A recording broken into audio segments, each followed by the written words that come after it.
नमस्कार, आप देख रहे हैं आज तक। मैं हूं गौरव सावंत। धर्म और अध्यात्म से लेकर सियासत तक की दुनिया में महंत नरेंद्र गिरी का नाम बहुत सम्मान से लिया जाता था। कुंभ से लेकर बड़े धार्मिक आयोजनों में उन्होंने बड़ी भूमिका निभाई थी। हिंदू धर्म जिस अखाड़ा परिषद की जिम्मेदारी जो वो निभाता है, उसमें वो 7 वर्षों से मुखिया थे। लेकिन इतने बड़े संत को क्या किसी साजिश का शिकार बनाया गया?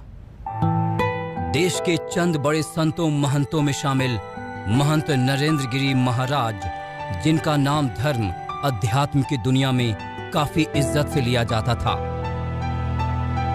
जो थे तो सन्यासी और जिनका सियासत और सांसारिक दुनिया से कम नाता था। लेकिन देश की कौन सियासी हस्ती होगी जो उनसे मिलने, उनके आगे सिर झुकाने में फख्र महसूस नहीं करती हो। देश भर की दिग्गज हस्तियों के लिए उनसे मिलना और आशीर्वाद लेना खुशकिस्मती से कम नहीं था। आखिर एक संत होने के साथ नरेंद्र गिरी उस अखिल भारतीय अखाड़ा परिषद के मुखिया भी थे, जिसके जिम्मे हिंदू धर्म से जुड़ा हर अहम फैसला, हर कामकाज था। 2019 में प्रयागराज में कुंभ हुआ तो इस सबसे बड़े धार्मिक आयोजन को सही तरीके से करवाने में नरेंद्र गिरी की बड़ी भूमिका थी। एक एक इंतजाम पर सीधी उनकी नजर थी। जब तक कुंभ शानदार तरीके से निपट नहीं गया, तब तक उन्होंने चैन नहीं लिया। सीएम योगी आदित्यनाथ जब मंगलवार को नरेंद्र गिरी को श्रद्धांजलि देने आए, तो उन्होंने भी कुंभ में नरेंद्र गिरी की भूमिका की तारीफ की थी। याद है प्रयागराज कुंभ 2019 में, जिसे वैश्विक मंच पर मान्यता मिली। इस कुंभ से जुड़ी हुई एक एक घटना को आम जनमानस और श्रद्धालुओं की भावनाओं के अनुरूप कैसे हम वैश्विक स्तर पर पहुंचाने का प्रयास करें, इसके लिए उनका हर प्रकार का सहयोग हमें प्रयागराज कुंभ को सकुशल, सुरक्षित और सुव्यवस्थित करने के लिए हमें प्राप्त हुआ था। महंत नरेंद्र गिरी को कुंभ के सफल आयोजन का श्रेय हर कोई देता है। धर्म अध्यात्म में उनके कद को हर कोई जानता और मानता है। आखिर इसके लिए उन्होंने अपना जीवन समर्पित किया था। अखिल भारतीय अखाड़ा परिषद के साथ साथ पूरे देश के संत समाज में उनकी इज्जत थी। सियासी हस्तियां तक उनके योगदान को याद करती हैं। महाराज जी के चरण वंदन किया और फिर वो जा करके मुझे श्री हनुमान जी महाराज के दर्शन कराए, और दर्शन कराने के बाद आरती कराए और फिर मुझे माला पहनाए और फिर मुझे गद्दी पे ले गए और प्रसन्नता से बातचीत कर रहे थे। आज तक के पत्रकार श्री राहुल कमल जी मेरे साथ में थे। उन्होंने कुछ सवाल किए, जिस साहस के साथ, जिस मतलब प्रकार सदा वो बोलते रहे हैं, वैसा ही उन्होंने कल उत्तर दिया और अचानक उन्होंने आज आत्महत्या कर लिया है। आज लगता है कि महाराज जी बुला रहे थे। अब मैं जब प्रयागराज जब भी जाऊंगा तो मुझे महाराज जी की कमी हमेशा खलेगी। श्री राम जन्मभूमि मंदिर शिलान्यास के समय और प्रयागराज कुंभ के समय नरेंद्र गिरी का आभा मंडल, उनका नाम धर्म की दुनिया में इज्जत से लिया जाता था। 3 मतों में बटे 13 अखाड़ों की शीर्ष संस्था है अखाड़ा परिषद। इसी अखाड़ा परिषद के नरेंद्र गिरी दूसरी बार अध्यक्ष बने थे। 2014 में उनको 5 साल के लिए अखाड़ा परिषद का अध्यक्ष चुना गया था। अक्टूबर 2019 में सर्वसम्मति से उनको दोबारा ये जिम्मेदारी मिली। उनका नाता श्री पंचायती अखाड़ी निरंजनी से था। लेटे हनुमान मंदिर और बाघंबरी मठ के वो महंत भी थे। संत समाज को अब तक यकीन नहीं हो रहा कि नरेंद्र गिरी नहीं रहे। संत समाज उनके योगदान को याद करके भावुक हो रहा है। देखिए, मैं बताऊं, पूरे देश में इनकी बड़ी प्रतिष्ठा थी। जब ये अखाड़ा परिषद के अध्यक्ष बने तो नासिक कुंभ मेले में जो महामंत्री थे, उनके आश्रम में बहुत बड़ा कार्यक्रम था विश्व हिंदू परिषद का, जिसमें मैं भी था। और उन्होंने जो कहा उस समय राम जन्मभूमि के लिए कि अब राम जन्मभूमि मंदिर बनने का समय आ गया है। संतों का और खासकर उनका हिंदू समाज पर विशेष कृपा रही है। उनका अचानक आकस्मिक जो ब्रह्मलीन होना विश्व हिंदू परिषद और हिंदू समाज के लिए एक अपूर्णीय क्षति है। हम सब उनके भक्तों, शिष्यों और परिकरों की प्रभु उनको वो दुख सहन करने की सामर्थ्य शक्ति प्रदान करे, यही हम प्रार्थना करते हैं। ऐसा लगता है कि नरेंद्र गिरी का जन्म ही हिंदू धर्म को नई ऊंचाई पर ले जाने के लिए हुआ था। तभी तो 12वीं की परीक्षा पास करते ही वो धर्म और सन्यास में ऐसे रमे कि सांसारिक दुनिया की तरफ फिर मुड़कर नहीं देखा। उनकी सगी बहन ने 40 साल से उनसे बात नहीं की थी, लेकिन अब इसी छोटी बहन की आंखों में आंसू हैं। वो दिनाबाई की मतलब बातें कभी नहीं होती थी। बात कभी नहीं हुई थी। तो परिवार छोड़कर आ गए थे, संत बन गए थे, तो हमेशा यहीं पर रहते थे। इसको नहीं, कब हमको ये पता नहीं है कहाँ रहते थे कहाँ नहीं रहते थे। परिवार से उस तरह से संपर्क, आप टीवी देखकर यहाँ पर? हाँ। देखिए, ये उनकी सगी बहन है छोटी, और जब से आई हैं ये रो रही हैं। लेकिन एक बहन के दर्द को समझना आसान है जब उनके भाई की इन परिस्थितियों में सुसाइड वो किए हैं, इस तरह की बात कही जा रही है। आपको लग रहा है कि वो फंदे पे लटक सकते हैं? नहीं। मजबूत दिमाग के थे वो, ऐसा नहीं कर सकते हैं। नहीं। आप चाहती हैं कि जांच हो पूरे मामले की? हाँ। और क्या। नरेंद्र गिरी इस दुनिया में नहीं हैं। उनकी मौत कई सवाल छोड़ गए हैं। अभी इनका जवाब मिलना बाकी है। सबूतों की तलाश हो रही है। ब्लैकमेलिंग से लेकर किसी वीडियो तक की खबरें आ रही हैं। पुलिस हर सबूत को परख रही है।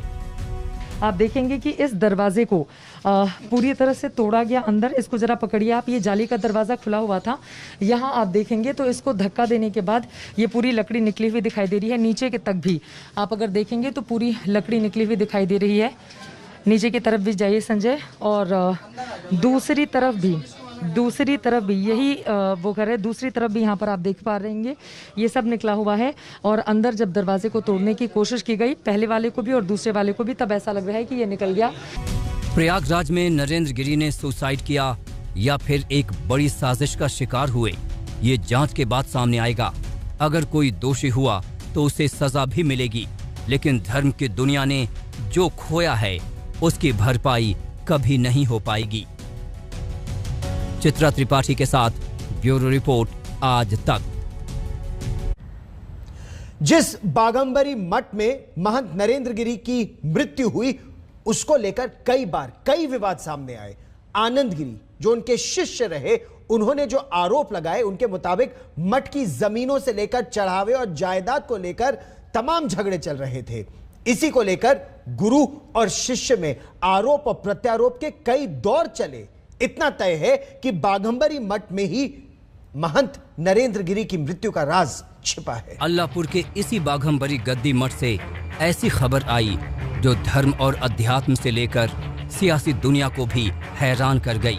एक ऐसा जख्म दे गई जिसकी भरपाई मुश्किल है। बाघंबरी मठ के ही महंत थे नरेंद्र गिरी। इसके अलावा वो लेटे हनुमान मंदिर के भी महंत थे। देश और दुनिया में नरेंद्र गिरी का नाम सम्मान से लिया जाता था, लेकिन इसी मठ में हुए विवाद ने नरेंद्र गिरी को मौत के दरवाजे तक पहुंचा दिया। इन सबसे सम्मानित संत ने जान दी हो या फिर किसी साजिश के शिकार हुए हों, लेकिन उनकी मौत का सीधा नाता इसी मठ से है। इसी मठ में हर एक सबूत की तलाश हो रही है। खुद सीएम योगी ने कहा है कि दोषी को बख्शा नहीं जाएगा। पुलिस की एक टीम जो यहाँ के एडीजी जोन, आईजी रेंज और डीआईजी प्रयागराज, ये तीनों, और मंडलायुक्त प्रयागराज, ये सभी अधिकारी एक साथ मिलकर के टीम वर्क के साथ इस कार्यक्रम को आगे बढ़ा रहे हैं।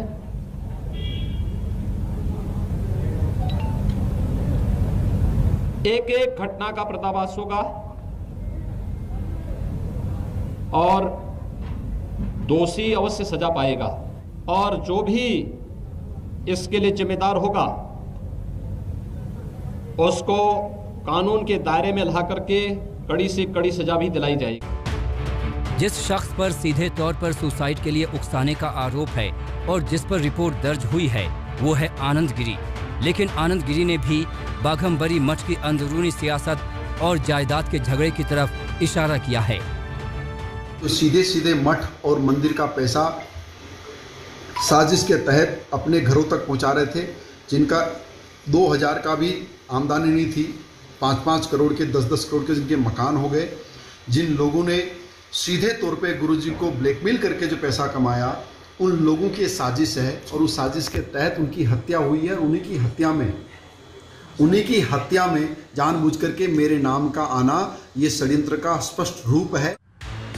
इन बातों से ये तो साफ है कि नरेंद्र गिरी के बाघम्बरी मठ में सब कुछ ठीक नहीं चल रहा था। आनंद गिरी अपने आप को बेगुनाह बता रहे हैं और अपनी बेगुनाही के कई दावे भी कर रहे हैं, लेकिन उनका भी अतीत बहुत साफ नहीं है। कई आरोप उन पर भी लग चुके हैं। ऐसी स्थिति हो गई थी कि महंत नरेंद्र गिरी ने आनंद गिरी को मठ से निष्कासित कर दिया था, लेकिन उन्होंने क्षमा याचना की। कई लोग बीच बचाव में आए और इसके बाद आनंद गिरी एक बार फिर मठ में लौटे, लेकिन केवल गुरु पूर्णिमा के दिन या फिर पूजा अर्चना के लिए। आइए एक नजर डालते हैं पुराने विवादों पर। नारायण, मैं आनंद गिरी पूज्य गुरुदेव को कान पकड़ करके अपनी सारी गलतियों की सबसे पहले माफी मांगता हूँ, क्षमा मांगता हूँ महाराज से। शिष्य ने माफी मांगी और गुरु का दिल पसीज गया, माफ भी कर दिया। महंत नरेंद्र गिरी, आज मेरे शिष्य आनंद गिरी अपने मन की बात कही और मैंने भी कही, आए मेरे पास और इन्होंने क्षमा मांगा हमसे भी और पंच परमेश्वर से क्षमा मांगा। फिर ऐसा क्या हुआ कि महंत नरेंद्र गुरु ने कथित तौर पर संदिग्ध परिस्थितियों में दुनिया को अलविदा कह दिया। महंत जी के शिष्य के द्वारा जॉर्ज टाउन थाने में एक अभियोग आनंद गिरी के विरुद्ध धारा 306 में दर्ज कराई गई है। ये धारा आत्महत्या के लिए प्रेरित करने से संबंधित है और इस पे अग्रिम कार्रवाई अब हो रही है। एक तरफ गुरु, दूसरी तरफ शिष्य और बीच में रिश्तों की अजीब दास्तां। एक वक्त था जब आनंद गिरी को छोटे महाराज कहकर पुकारा जाता था। वो नरेंद्र गिरी के सबसे चहीते शिष्यों में से एक थे। मठ और मंदिर में गुरु के बाद आनंद गिरी का आदेश चलता था, लेकिन आज वही आनंद गिरी अपने गुरु की संदिग्ध मौत पर संदेह के घेरे में हैं। असल में इसकी वजह। इस बड़ी खबर पर लगातार रहेगी नजर। फिलहाल एक ब्रेक, आप देखते रहिए आज तक।